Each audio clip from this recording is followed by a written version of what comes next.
Rachel, welcome to my channel. Today we are going to start working on my bedroom area for my growing space. I have this grow light thing. I'm going to paint this white because I don't like this color of gold. And I've already brought a few plants up here, just been trying them out. So I'm going to show you those first, then we'll paint this thingy. And I need my husband to help me bring up my sewing table because I'm going to put a sewing table back behind here and I'm going to move my easel over by my bed. So anyways, that way I can put plants on the sewing table. It has a vintage or an antique sewing machine in it that I don't know if it works or not. So anyways, it's going to be a good table for my plants for now until I decide I want to do something else. Anyways, let's get to the video. Okay, so this is the western window that I'm always talking about. It's so small, and then my room in comparison is just, it's gigantic. The ceilings are really short. They're like 7 foot, and then yeah, it's just not very much usable space. Like all this is not usable space. So where I have that chair, it's a really low sitting chair. And so all of that, it's like, it's fine. It'll be good for plants, and eventually maybe I'll put another dresser here and I can put more plants on it. Because as you can see, this time of the day I actually get a good amount of sunlight sweeping this area, but it doesn't go back very far, and I don't want just like a bunch of plants loosely over here. So what I have done so far, these lamps I painted with chalk paint, and this was glass and this is brass and then this was like plastic, and it is so cool. I lightly distressed it just to give it a little bit more texture or whatever, and I've never actually completely finished them. I just dust them and I haven't had to wax them or anything. Anyways, I have this western window. Okay, so we're getting to the good stuff now. This western window has a little bit of light comes these ways, but I figure maybe the lamps kind of help. And sometimes I go and I set my plants up on the windowsill. I don't leave them up there at night because the cat likes to go up there in the morning. And I don't really want to wake up to any kind of soil or pots landing on my face. But any hoodles. I have had this plant in my husband's workroom when it was my craft room, and really far away from the southern window, and it did great in there. It looked about like this, and then I moved it into my now craft room, and it wasn't really getting any direct sunlight at all, and it was only getting filtered light basically in the mornings, so it actually had turned like a silvery bluish kind of color. It, you know, it wasn't actually the color it's supposed to be. I don't know why that happened. It was really interesting. But I put this up here in my bedroom, and it has been here for a couple weeks, and I noticed that this plant, when it isn't getting enough light, it really changes quickly, and when it is getting enough light, it changes quickly as well. So to me, it's showing me that it's getting enough light. So I have an airplane plant here, or a spider plant, and it is giving me lots of nice filtration for my room. These can actually filter the air for a 200 square foot room, so you know, that's pretty darn good. You have a couple of these, you're really golden. And over here I have a snake plant, and it's so pretty. I love the dark green with this. It's just gorgeous. Now with this area, what I'm planning on doing is once I get that table back there, because I tried it with my nightstand. I put my nightstand over there just when I was filming a video over there to see how I liked how it looked, and I liked it. So I'm gonna put the sewing table over there, and I'll put plants on that, and that lamp, it shines really bright this whole area. And then this, it's actually, this is going to be the pot that I'm going to keep the peace lily in that I got. It doesn't have any drainage in it, so it's going to be perfect for peace lily, because that way I can keep lots of water actually in the peace lily, and that way I won't have to water it quite so often.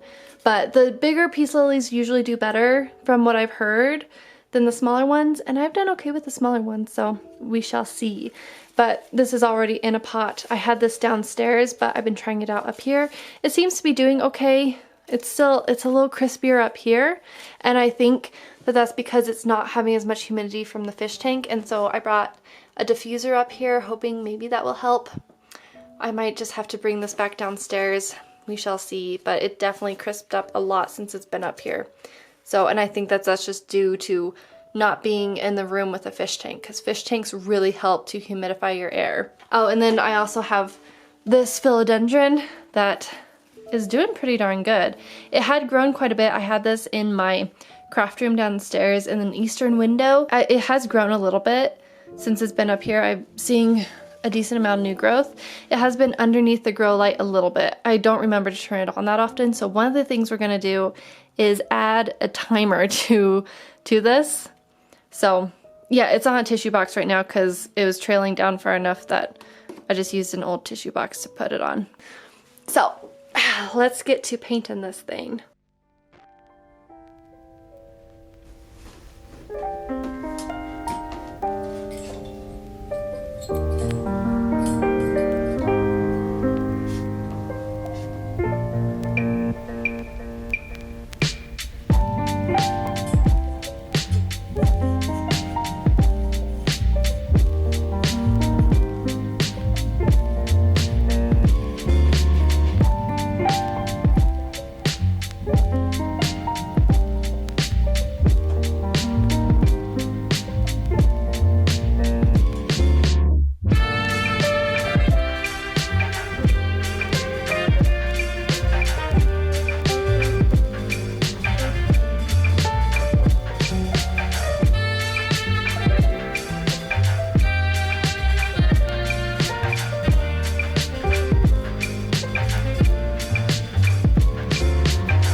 This is a sewing table that I'm going to use.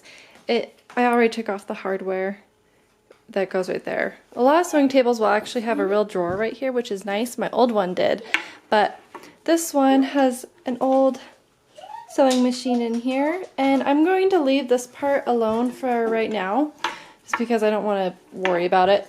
I just want to paint the outside because this is what I'm going to use for the time being, and I don't want to have to worry about taking out the sewing machine and shellacking the top. So I am going to shellac the outside of this so that way it prevents the tannins from going through the white paint. And yeah, because this really, the finish is basically off on most of this, and I don't want too much tannins coming through. But you can see that it's not a high quality sort of a thing. It's not antique at all by any means. It's just vintage. I just think it'll look really nice white, especially once I pull through some of these details on it. So, and this hardware is gonna look so nice with a white table. So I'm gonna go shellac this really quick and then we're gonna paint it.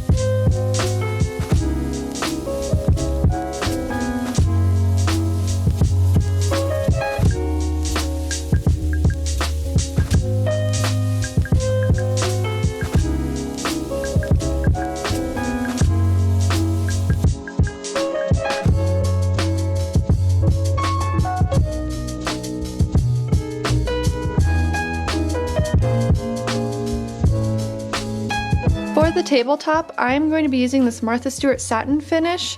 I don't think that's actually for like this kind of application, but it can be. It's a multi-purpose finish. I got it Tuesday morning, and so I've used it for all sorts of different kinds of projects.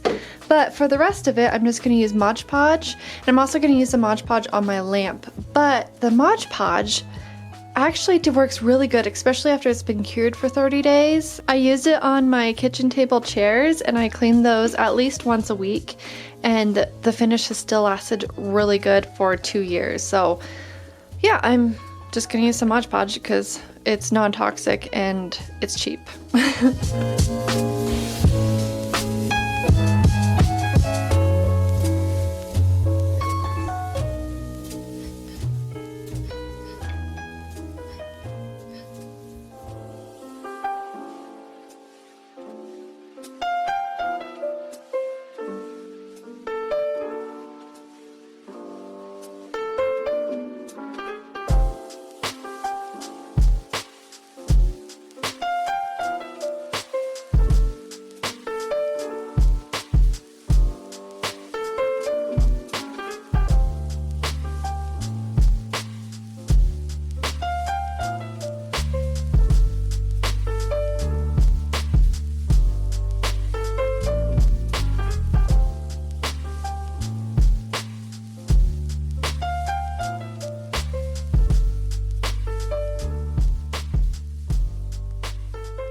So you can see, oh, hello. You can see all these, I have lots of different kinds of things. I'm trying to decide what to put over there.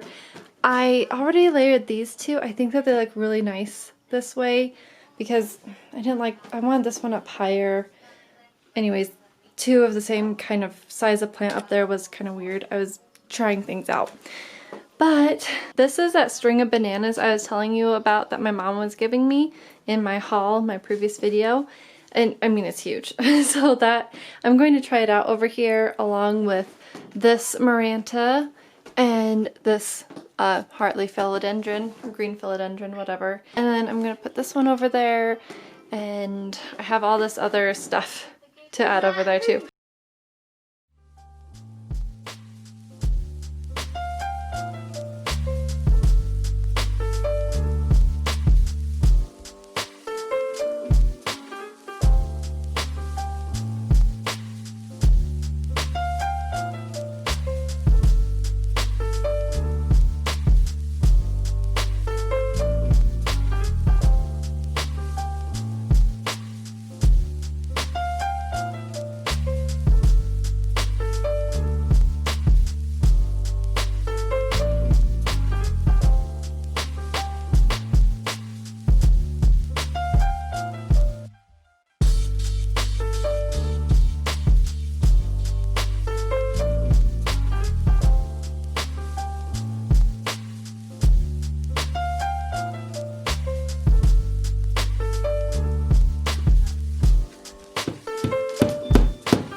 That's sweet. Oh, you want to put all your puppies over there?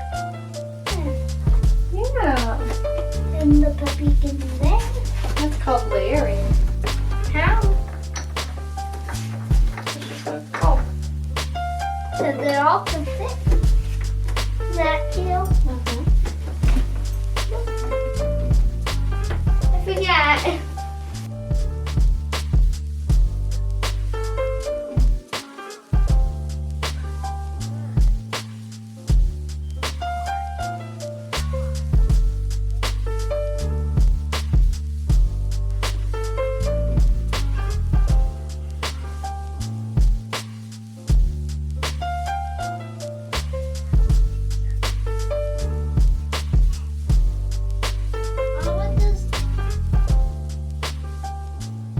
So really quick to show you how wide of an expanse this light goes.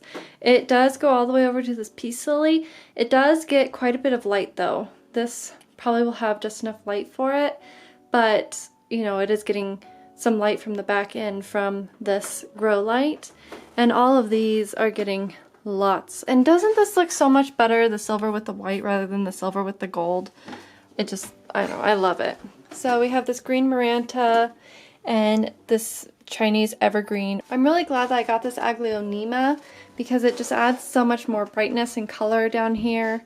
I do think that something tall in the back, so maybe eventually putting a Sansevieria back there that's really nice and tall would look really good, because it'll need to not be bushy, of course, like this, but you know, more straight. Thomas helped me decorate over here. He added his little puppies from his room, and I put this deer over here because I love this deer and I really like it in my living room, but it's in a place I'm really surprised the cats haven't knocked it down yet, so I thought I'd keep it over here because, I don't know, it just needs something right there.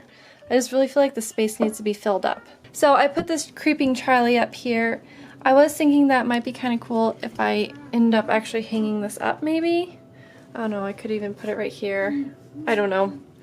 It depends, but I wanted something to fill in this spot, but be smaller, and the string of bananas was just too much, but I like the habit of this creeping Charlie. It gives a little bit of almost wildness to this area. Makes me think of like I'm out in the woods or in a, I don't know, in a Jane Austen book or something that would be creeping along on a stone wall.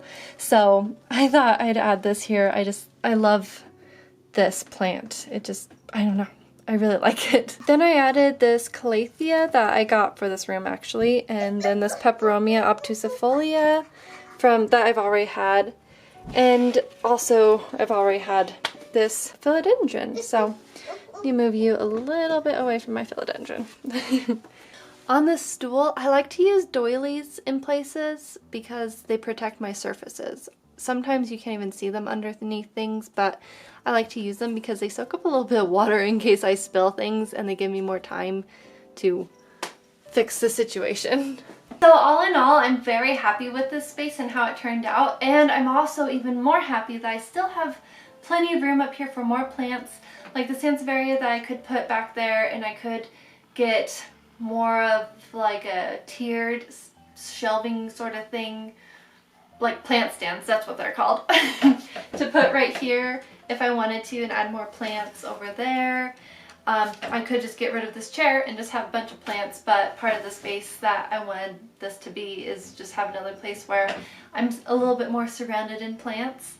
So I might end up hanging a couple plants from the ceiling. It's just these slanted ceilings are a little weird to hang up plants. It's not impossible or necessarily that difficult, it's just a little odd. I'll probably end up putting a pothos that's hanging from the ceiling in here just because it will do good. But for now, I really like the way it's turned out, and yeah. Now I have plants in my bedroom over in, actually next to my bed, which is great. And I don't have any over on my other dresser, but that's just because I don't really get enough light over there. I tried a peace lily over on my dresser that's far from the window, and it just didn't do well. This peace lily is probably the most high maintenance plant up here, just simply because it needs to be watered more than the other ones. However, I can fill up it's in a cover pot, and I can fill it up because there's no drainage in it. And it's a ceramic pot, but it's fully glazed, and so it's not going to leak or anywhere at all anyway. And so I can keep extra water in there for it.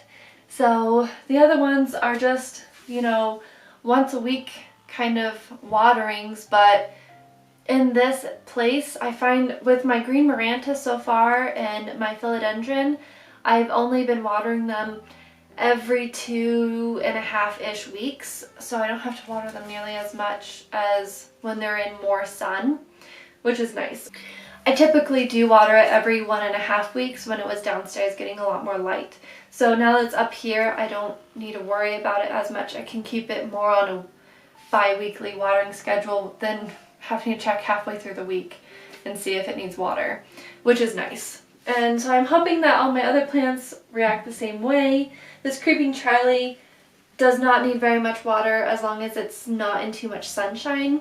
And yeah, I haven't had this Aglaonema or this Calathea for very long at all. So that's something that I'm going to have to keep in mind. Just check to see how often they need water. But being my bedroom and being upstairs, I like to only have plants up here that don't need watered very often at all. The only plant that I've had upstairs that needs to be watered more than twice a month or even like once a month sometimes, just because I neglect them a little bit, and they seem to do pretty good being neglected up here, is my peace lily that I keep in my bathroom next to my sink. But that's just because, I mean, it's a peace lily, it needs to be watered all the time, but being actually on my sink, I can just give it water whenever it needs it, so that's very helpful. So anyways, yeah, that's my video. I hope you enjoyed it. I hope that this wasn't too, I don't know, different. I don't know. I like different. Different is good. Different is fun. And I like doing these little makeover kinds of things. Like when I did that in my kitchen, that was really fun. I like making plant spaces in my house in different little cozy areas. So yeah, I hope you enjoyed this video, and I hope you have a really great week, and I will talk to you later. Bye!